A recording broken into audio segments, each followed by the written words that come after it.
Welcome back to Make, Play, Treasure. Today we're reading The Smallest Snowflake by Bernadette Watts.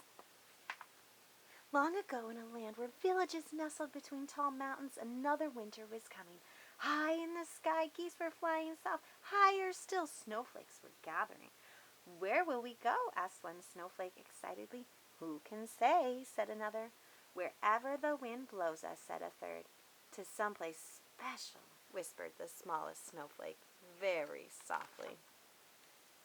A little wind sprang up, whistling through the bare trees, bending the tall pines, running away with children's kites. The snowflakes began to drift and dance. "It's time," they whispered. At last they were on their way. Down they floated, merrily flying over the fields, into the forests, onto the red roofs. Soon the villages were covered in white. "I am not staying here," said one snowflake. "I'll ride the wind to the most beautiful mountain in the world. There I will sit at its very top so that everyone can look up and admire me." "I am going to find a great forest," said another snowflake. "There I will sit on a branch and dazzle the bear and the squirrels with all the creatures of the forest." "How boring," said another snowflake. He was larger than the others and felt very important. "I will travel many miles until I reach a great city of jeweled domes and sparkling palaces. There I will sit on the tallest spire, where my beauty will outshine every jewel." The smallest snowflake listened in awe to all these grand plans. She longed for a special place of her own, but where could that be?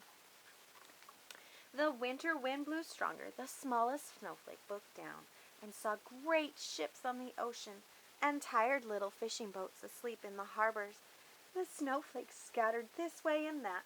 Some settled on cottage roofs. Others clung to castle walls. But the smallest snowflake drifted on. No place seemed to be waiting just for her. Some of the snowflakes said, "Come with us. We're going to a land where people live in ice houses and catch fish through holes cut in the icy sea. Our cousins are already there. They will give us a great welcome." But the smallest snowflake knew that could never be her own special place. The wintry wind carried her through the night, over wild and rocky places, across wind-swept moors, until dawn touched the sky. There, in the first light of day, she saw distant hills rising up with stone walls running down their sides. Geese called from a barnyard, and people set about their morning's chores. Just below stood a little cottage with a gray slate roof and a red door. Lights glowed through its windows, and smoke curled up from its chimney. The smallest snowflake settled down on a little window box filled with earth and looked inside. There was a fire glowing in the fireplace, and a table set for one. There were pictures on the wall, and on the table a picture being painted. The smallest snowflake had never seen such things before. "This is a very special place," she whispered.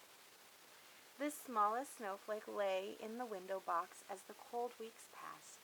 Sometimes a woman came to the window and smiled down at her as she painted.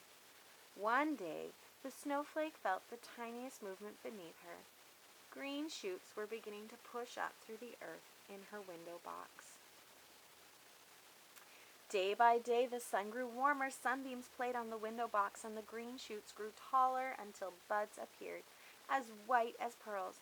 There were snowdrops, the first signs of spring. Soon the apple trees and black thorn bushes were covered with blossoms. Among their roots, primroses and violets flowered. Birds sang busily from every bush and tree. The window box was bathed in sunshine, and the snowdrop flowers all opened. The smallest snowflake looked up at the tallest snowdrop. She had never seen anything so beautiful. Love filled her heart with such warmth that she melted away with joy. It was spring. The end. Hope you like this book, and watch out for those little snowflakes. We'll catch you next time on Make, Play, Treasure. Bye!